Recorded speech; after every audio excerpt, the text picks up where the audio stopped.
I am the Hermit, and welcome to my shed. In this video, I'm going to watch 3 different clips.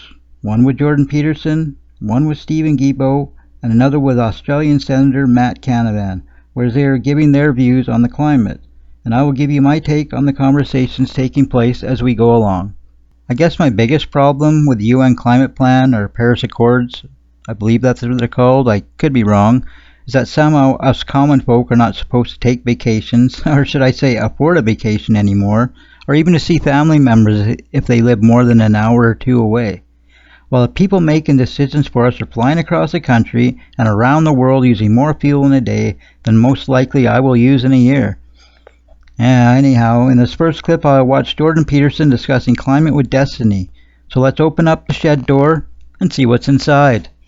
I mean, I'm not going to tell you that every model is perfect. They're not right perfect. now, sure, but right now we're like standing in traffic with our eyes closed saying the car hasn't hit me yet, so I don't think there's any coming. I think it's pretty undeniable at this point that there is an impact on climate across the planet. I think that's highly deniable. We have no idea what the impact is from. We don't know where the carbon dioxide is from. We can't measure the warming of the oceans. We have terrible temperature records going back 100 years. Almost all the terrestrial temperature detection sites were first put outside urban areas, and then then you have to correct. Then you have to correct for the movement of the urban areas, and then you introduce an error parameter that's larger than the purported increase in temperature that you're planning to measure. This isn't data. This is guess, and there's something weird underneath it. There's something weird that isn't oriented well towards human beings underneath it. It has this guise of compassion. Oh, we're going to save the poor in the future. It's like that's what the bloody communists said. And they killed a lot of people doing it. And we're walking down that same road now with this insistence that, we're so compassionate that we care about the poor 100 years from now. And if we have to wipe out several 100 million of them now, well, that's a small price to pay for the future utopia. And we've heard that sort of thing before. And the alternative to that is to stop having global level elites plot out a utopian future or even an anti-dystopian future. And that's exactly what's happening now with organizations like the WEF. Next up is the ex-orange jumpsuit wearing climate minister Guilbeault, who likes to repeat over and over and over again that 8 out of 10 Canadians get more back than they pay into the carbon tax, as if that will somehow make Canadians start to believe it. And it's going to continue going up unless we tackle climate change. And it's easier to say, Canada only accounts for a small portion of the overall emissions. But if we're not doing it here, how can I go and talk to China or India or other large polluters in the world and say, listen, folks, we have to work together and find a solution to this, because otherwise all of our population, regardless of where you are and who you are, will suffer from this. Speaking of China and India, they are the world's 2 largest carbon emitters. And China is building up to 2 coal plants a week. That's right, 2 coal plants a week. It's as if the liberals seem to think that we live inside a bubble or a snow globe where the world's carbon doesn't penetrate our airspace. So next time Guilbeault is out there talking to India or China, you should ask them to pay a carbon tax, as those countries are putting much more carbon in the atmosphere than Canadians are. So anyways, explain again how this makes any sense, Steve. I think if I understand the concern that Canadians, as they direct it to me, it's the argument that your government makes that without the carbon tax, we won't be able to meet our climate targets. We will not be able to counter the impacts of climate change, as if it's some sort of panacea in order to address that. And why they say, hey, we're just a small portion of it is because I think that's also true, right? We aren't, I understand your point that if we don't do it, we can't expect others to. But the carbon tax itself at 10% of your overall emissions reductions by 2030 is not going to stop a fire from hitting Jasper. Speaking of the Jasper fire, I think I will discuss that in a future video. So let's continue.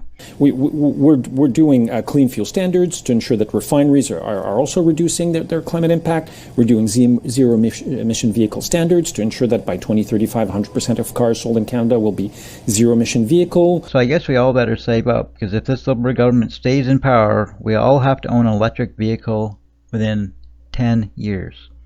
10 years. I'm having a hard time making ends meet right now, so how am I going to afford an electric vehicle? How are most of us going to afford an electric vehicle? Imagine the price they're going to be in about 10 years. So I guess the options will be to be one of the elites who will be able to drive and fly around the world, or like the rest of us, going back to walking, horseback, and wagon trains. Sounds like fun. I guess that will help the climate. It's the first time that we can actually show that we can do this. Now we need to do more, and I'm the first one to recognize that. We have more things coming: the cap on oil and gas emissions, clean electricity regulations, new methane regulations. We need to do more, but we're at 8. We were in 2023 at 8%. We need to get to minus 40. We need to accelerate the pace, and that's why we're deploying all those measures.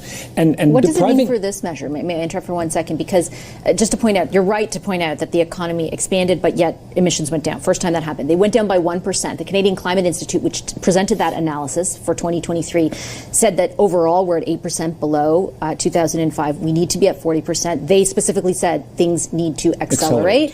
Beyond 2030, how much more of an increase are consumers in for when it comes to the fuel charge? So we haven't done that analysis. We haven't even haven't figured out what will be our next target for 2035. We have to do that. We're obligated by law in Canada, but also as per our international agreements under the United Nations to do that by the end of the year, beginning of next year. So we're working on that.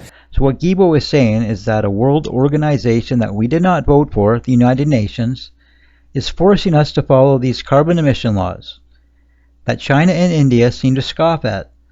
So next time the Liberals try to make you feel guilty about climate disasters in Canada, just remember we only produce 1.6% of the world's carbon. So if anyone is to blame for the supposed climate disaster, it's not us. In this last clip, I'm going to show a video from Australia where a senator is saying that following climate policies has driven Australia into poverty. Kind of sounds familiar. And also his disappointment in having to follow climate plans set by the United Nations, which has forced Australia into failing climate policies. Of course, then you come to our part of the world, most relevant for us, where China's building 2 coal-fired power stations a week. India just hit a record amount of coal mining in their country, smashing expectations there. I mean, we are out of step here with the rest of the world, and that's why our economy is weakening. That's why people's standard of living has gone back to a level not seen since 2011. I mean, that's why people are struggling here. That's why the Prime Minister is struggling in the polls, because people's living standards have dropped by more than a decade under these net zero policies. It's time to change tack and prioritise the strength of our economy and therefore the health of Australian families' budgets. Senator, there's been a lot of concern about China's influence in our region and across the Pacific Islands, including from the coalition. Are we risking pushing them away and even further towards China more by ditching the 2030 target? I mean, I just said, I don't see how this is a coherent argument, because China is building 2 coal-fired power stations a week. They installed last year more than 100 gigawatts of coal-fired power, more than 5 times the coal-fired power we have in Australia. They installed that in just 1 year.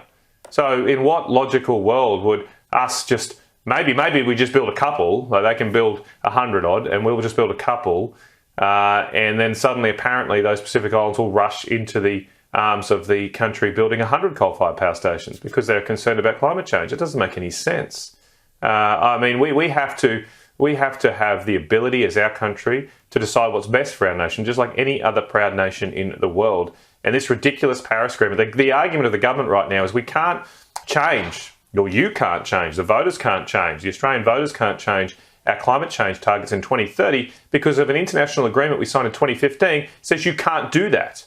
Well, I actually think the Australian people are sovereign in this country, not international organisations like the United Nations. They get to have a say. And so there should be a choice and a competition and an election, and let Australian voters decide what should happen in this country. Yep, they will. National Senator Matt Canavan, thanks for your time this morning.